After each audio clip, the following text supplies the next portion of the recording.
to explain exactly what that means and what this mission is. Janae. Well, Sonia, a lot of soldiers and their families are dropping the D from PTSD. They say it is an injury of war, not a disorder. And with less of a stigma, their hope is that more people will get help for post-traumatic stress and traumatic brain injuries.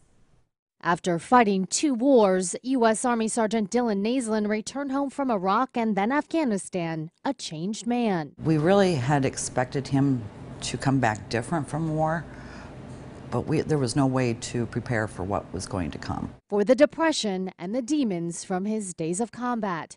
In August 2012, Dylan was diagnosed with post-traumatic stress. I often call it the beast, and the beast will sneak in, and often when the veteran even least expects it. There were glimpses of the pre-war 25-year-old, mostly when he spent time with his young nieces and nephews. But eventually, his mom says, the beast took over. Dylan, in December 2012, struggling and suffering with his post-traumatic stress, ended his life. You were always putting yourself last, helping others, and saving their lives. In the days after his death, Lisa Naslund learned that her family wasn't alone.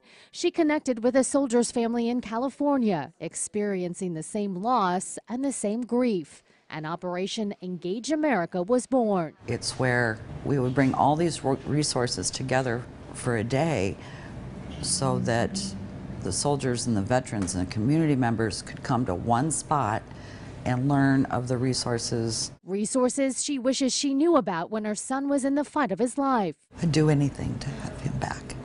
Now her family's mission is to help others battling these invisible injuries of war. It's their way of giving Dylan's death meaning. They're helping us too. Well, they're helping us to heal. And Operation Engage America is at the state capitol this Saturday. Congressman Steve King, soldiers and veterans will kick off the event at 10.